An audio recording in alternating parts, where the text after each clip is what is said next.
Welcome to Commercial Real Estate Pro Network's CRE PN Radio. Thanks for joining us. My name is J. Darren Gross. This is the podcast focused on commercial real estate investment and risk management strategies. Weekly, we have conversations with commercial real estate investors and professionals who provide their experience and insight to help you grow your real estate portfolio. Today's interview is sponsored by Building Insurance and Risk.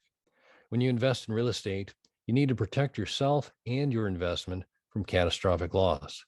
The experts at Building Insurance and Risk provide you with multiple offers and a side-by-side coverage comparison. To learn more, go to buildinginsuranceRisk.com. Today, my guest is Rick Elmore. Rick is an entrepreneur, sales and marketing expert, and former college and professional football athlete, and the founder of Simply Noted. And in just a minute, we're going to speak with Rick about Simply Noted. It's a proprietary technology that puts real pen ink or pen and ink to paper to scale handwritten communication, helping businesses of all industries scale this unique marketing platform to stand out from their competition and build meaningful relationships with clients, customers, and employees. But first, a quick reminder, if you like our show, CRE PN Radio, there are a couple things you can do to help us out. You can like, share, and subscribe. And as always, we encourage you to leave a comment. We love to hear from our listeners. Also, if you want to see how handsome our guests are, be sure to check out our YouTube channel. You can find us on YouTube at Commercial Real Estate Pro Network. And while you're there, please subscribe. With that, I want to welcome my guest, Rick Elmore. Welcome to CRE PN Radio. Thank you so much, Darren, for having me. This is great. I'm looking forward to our conversation. But before we get started, if you could take just a minute and share with the listeners a little bit about your background. Yeah, so my background's in athletics and then corporate medical sales.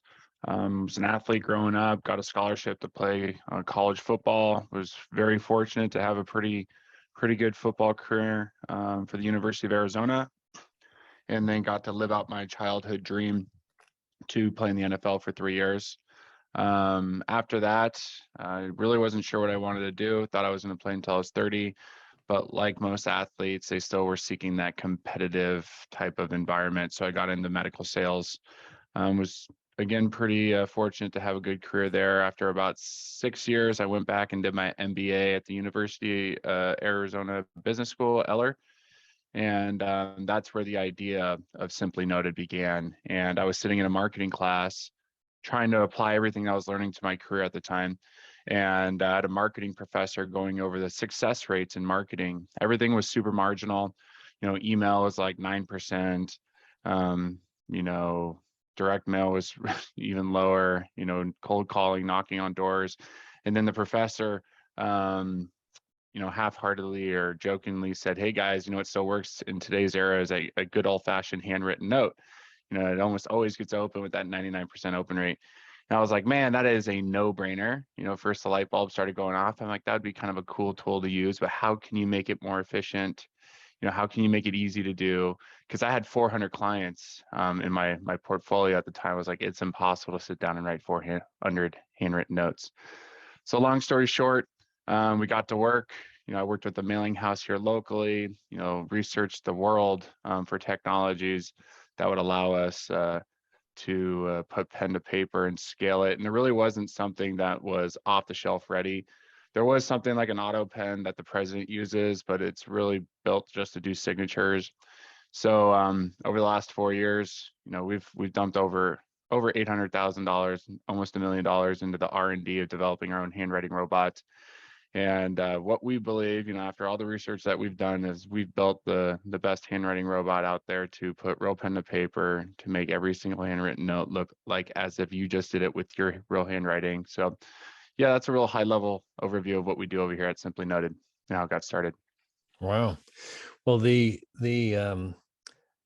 love the, in class and have an opportunity to do an assignment and actually convert it into, a business. I'm curious. So Simply Noted, is it actually, a pen and Real paper pen. that's actually done? Yeah. So, even though, we're just the customer sees a handwritten note, there's so much technology behind this. We've actually designed our own pen casings and pen inserts. So like right now I'm holding a weighted brass pen. This isn't a normal weighted brass pen. But the pen inserts that we design have 300% more ink, so they just don't run out as long. Also designing our own pen inserts will allow us to control, what pen goes in there. Get a little bit more nerdy about pens. It's all about viscosity with the ink and, how runny it should be, how runny it shouldn't be. Plus you can control like the quality. So if you don't like it, it's not working well, you can change the ink inside. But then also we use a weighted pen as well, to give it more of a realistic, realistic writing presence on the paper. You just don't want something that's super light. You want that ink to drag and really get it out on that paper. So we've designed our own pens, we've designed our own machines. We have a really cool platform that allows you to scale it online through our website or automate it through APIs or software. So, it's been really interesting to build this from the ground up. And again, we have no investors. Completely self-funded. The company's always paid for itself because the product is really unique. And there's so many different use cases that people can use it for, and it works. When's the last time you received a handwritten note in the mail? I mean, most people can't remember, and it stands out. Nobody's competing in that mailbox nowadays. Everybody's competing digitally. Well, I was going to ask you the competition, because I know I've received things that look like they're handwritten, but Hmm. it's clearly like a printed Yeah. thing. And is there a lot of competition that uses the printed variety as opposed to a handwritten? Yeah, it's a great question. So there's a lot of like direct mail companies out there that will do that laser font type of, you know, handwriting font, but they'll never pass the smudge test, where you sit there, you lick your finger and you smudge the ink. If you do that on our handwritten notes, the ink will actually smear. Those direct mail companies, I mean, you can tell it's just low quality. Our technology was built to be as real as it possibly could be. But yeah, in terms of competitors, there's really not a lot of people in this space. There are people out there that do this on the side. So there are, some real estate people or mortgage people who buy some like actually draw plotters and try to, you know, do this out of their house. But it's really easy to spot those technologies. You can just see the nuances or the patterns and how it writes. But yeah, there's only a couple like real players in this space that are doing this full time. That's made the investments in the technology to make sure it looks great. Well, I love the difference, because I've certainly received many of the others that, you know, Yeah, I know I can tell right off it's trying to look like a handwritten note, but it's not. It's more yeah, of a, printed kind of thing. And there's I mean, the message is there, but it's just, it lessens the message, I guess, when I see it from a standpoint of knowing that it's not a handwritten thing, yeah, that they're trying to mimic that. So, yeah. but well, that's cool. So you mentioned in the beginning, the goal of any marketing campaign is a response. Um, and did you say it was 99% of handwritten notes get open? Is that Yes. the? Yeah, so I would say the first goal of any marketing campaign is at least get your client engaged, get them to open it. So when you think of those, I mean, we run email marketing campaigns, we run outbound campaigns, direct mail campaigns. Like, any business, is going to have every tool in the belt. You gotta try to, go after it from every angle. But yeah, handwritten notes have a 300% increase in open rate or a 99% open rate when compared to print mail. We've done studies or case studies with like luxury brands here locally in Phoenix, like retailers, where they'll do a and B test. 50% will get like a postcard that's printed, and then 50% will get a handwritten note with like a little QR code to make a purchase. From what we've seen is at least 7 to 8 times the ROI with a handwritten note. Plus, the emotional connection of that handwritten piece, you're going to connect with your client a lot more on a deeper level that is going to stick with them for a long time. Plus, people feel like a handwritten note's like a keepsake. So the shelf life of something like that doesn't just go straight to the garbage. They'll leave it on their counter, they'll put it in their desk, and then they'll come back to it a couple of weeks later. So especially for the holidays right now, That's our busiest time of the year. You're getting 6 to 8 week shelf lives, with a piece of content. What piece of marketing material can you think of that's going to last for 2 months in someone's house that they're going to look at every single day? There isn't much out there that can do that. Yeah, especially today with just the bombardment of messages. It's most of it, not consequential. Yeah. Um, so the question I have then is that on a handwritten note, typically I would think they'd be a shorter. Is there an ideal, like a length of a note that you found that, I mean, I'm assuming based on your kind of research and knowing the percentages in that there may be like a sweet spot for this kind of a thing. Is there Yeah.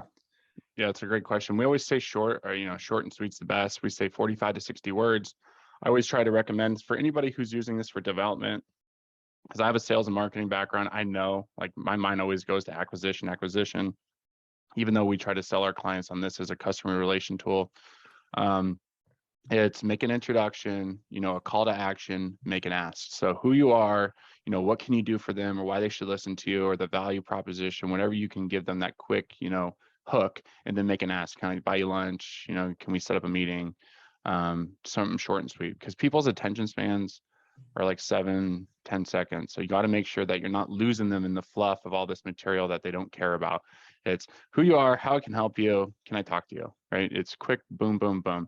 And if you're doing that, you're dripping them with 2 or 3 or 4 pieces, you're just going to increase, the odds of them responding, not only because it's a high open rate, it's extremely personal, and you're catching them, that engagement read rate is super high as well.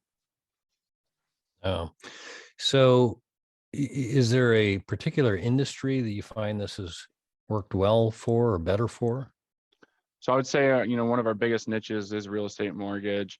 It's just because it's a really, relationships are everything in that industry. It's loyalty is royalty. I always talk about, uh, real estate mortgage professionals understand the value of relationships. So they make those investments in those relationships because, they know that if they make their clients feel appreciated, they're going to stick around longer. They're going to refer their friends. They're more likely to do repeat business. So handwritten notes are a great relationship tool.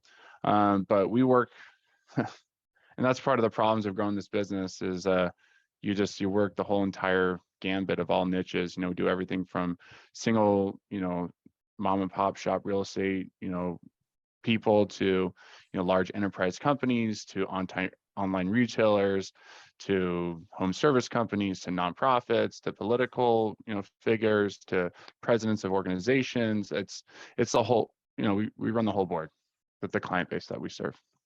Well, that's good for you. Plenty of opportunity. You're not limited to an up or a down market. It's a good and Kind of bad thing. thing. Sometimes Yeah. you feel like you're drowning in opportunity, but it's kind of yeah, it's a good and bad thing. Oh, that's good. So, what does someone need to have when coming to you? Do they have to have the messaging figured out? Do they have to have the list, or can you help with uh, Yeah, either or that's a great both? question. So I always try to, guide our clients to when they're getting started, just to not get caught in the weeds, is really just have an idea of exactly what you want to do. Don't come here and say, well, how can I use it? This is how I want to use it. Is it going to be a customer acquisition tool? Is it going to be a relationship tool? Are we just going to do a holiday campaign? Can we help set up an automated thank you card through your system?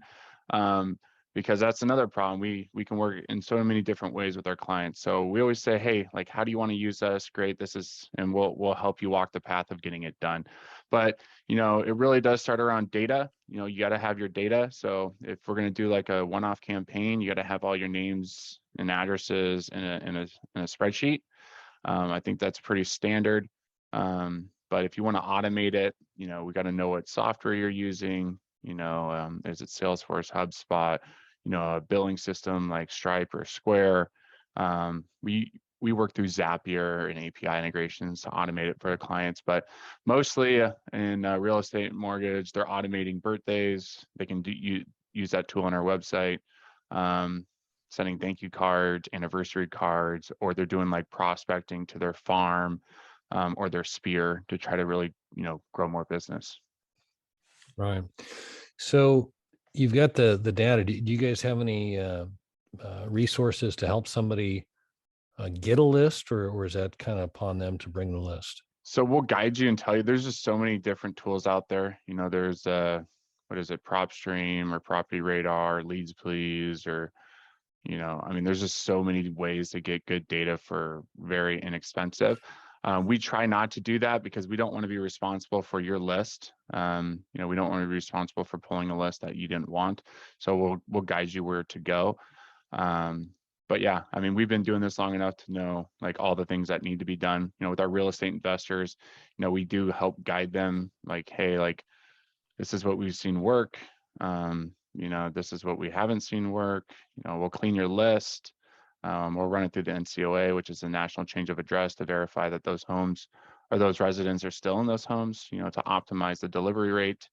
So we really try to be an extension of your business and guide you to make sure whatever you're trying to do, you're successful. You're as successful as you can be, because we obviously want you to use this again, tell your friends and refer us. Yeah.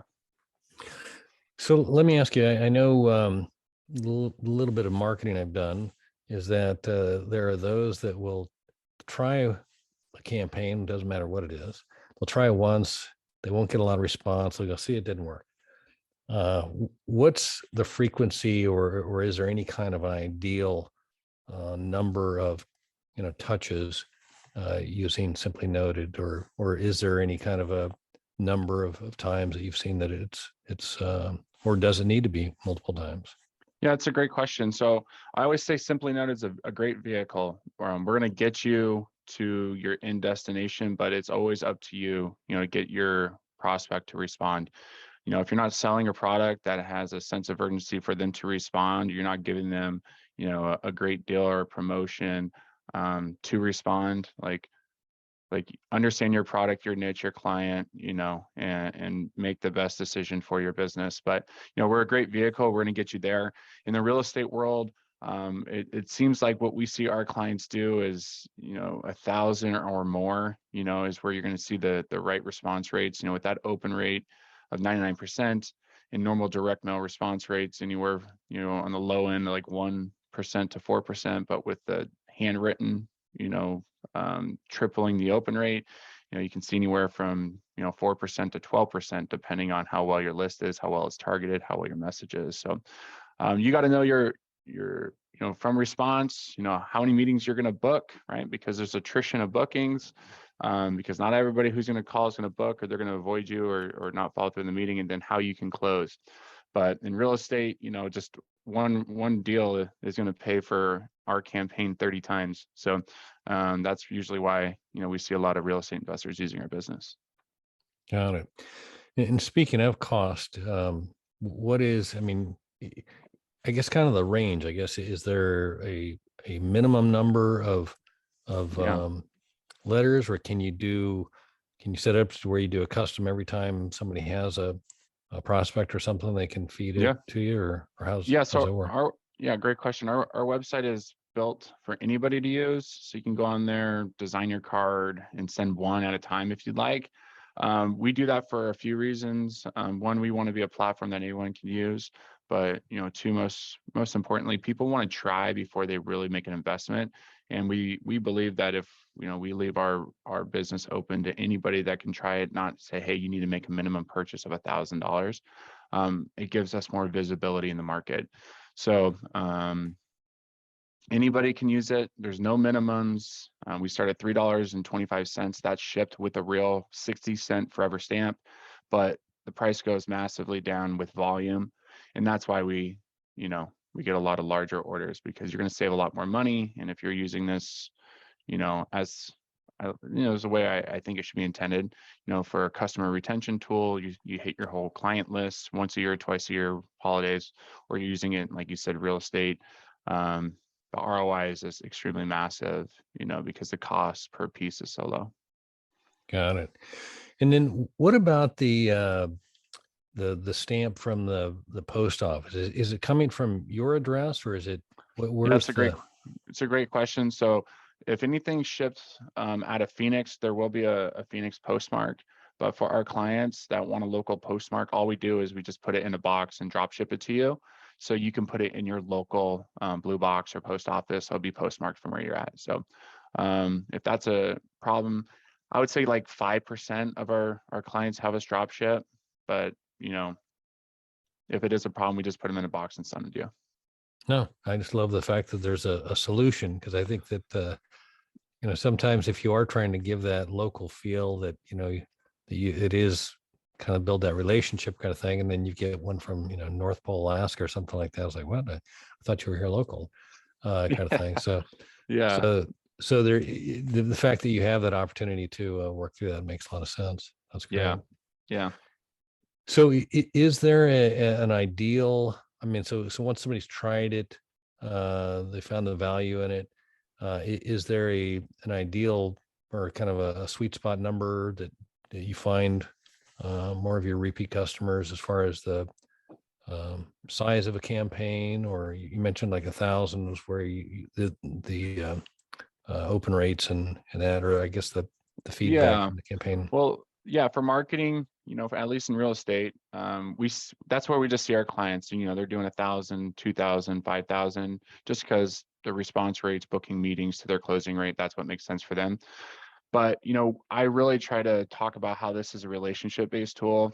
It costs on average 5 times more, so 500% more to acquire a new client than just keeping your current client happy. So why spend hundreds of dollars acquiring a new client when you can spend $3 to make that current client feel appreciated and build that loyalty? Because customers who feel appreciated are 5 times more likely to do repeat purchases. So all you got to do is say thank you, make them feel appreciated, and they're going to continue to do business with you.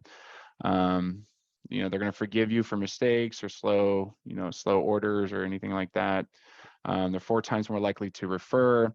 And they're 7 times more likely to buy like a new product or do, like be upsold to. So everybody's always focused on like customer acquisition, which I get it, because you got to grow your business. But by just retaining your current clients and making them feel appreciated, your business is just going to grow organically, because that customer attrition rate is going to go way down.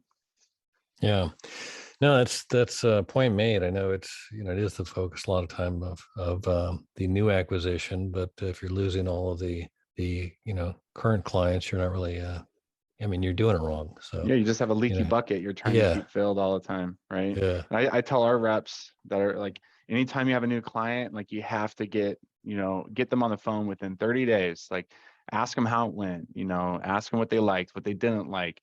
And if you can't get them on the phone within 30 days, like, it's you're gonna lose that client, because yeah, you're not seeing, you're not making them feel appreciated, and you're not, we want to make them feel appreciated and make sure they feel that we want them to be successful, and we're doing everything we can for them to be successful. So yeah, you got to keep your clients engaged or you're going to lose them. It's just, it's a fact. yep. No, I get it. Hey, Rick, if we could, I'd like to shift gears here for a second. Yeah. By day, I'm an insurance broker, and as such, I work with my clients to assess risk and determine what to do with the risk. And there's 3 strategies we typically consider. We first look to see if we can avoid the risk. When that's not an option, then we look to see if there's a way we can minimize the risk.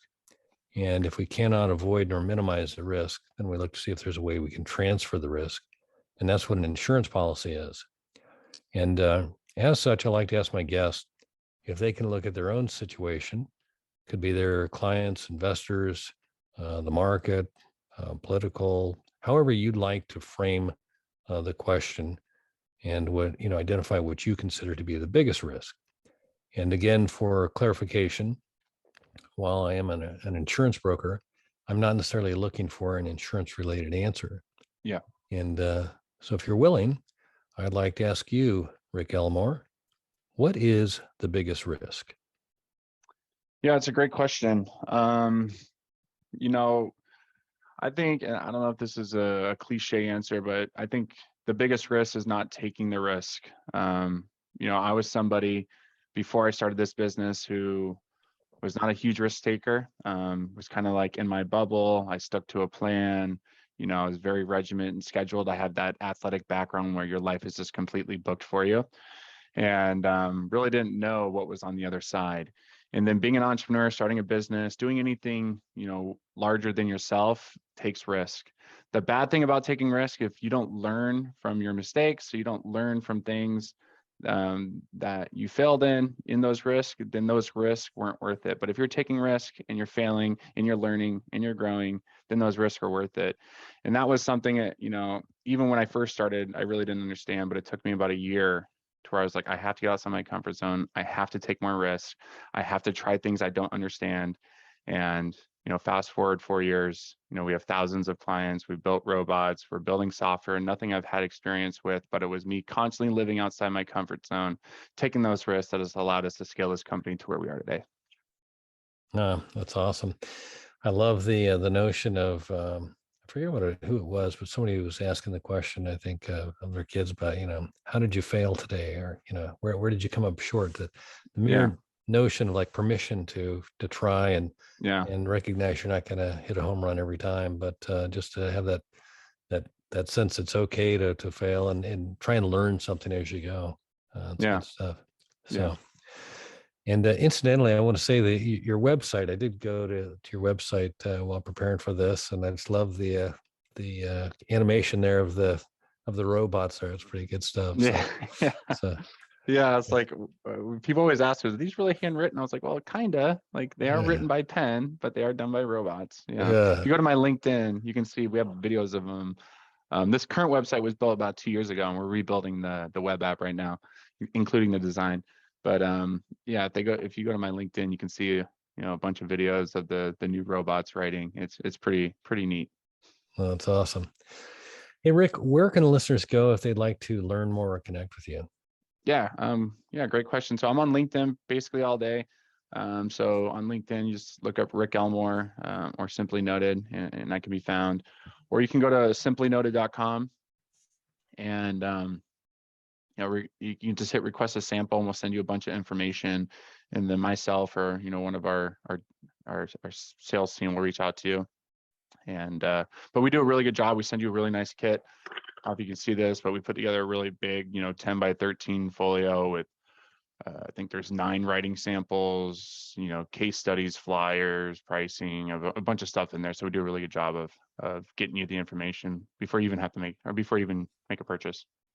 Oh, that's awesome. Well, Rick, I can't say thanks enough for taking the time to talk today. I've enjoyed it, learned a lot, and look forward to doing it again soon.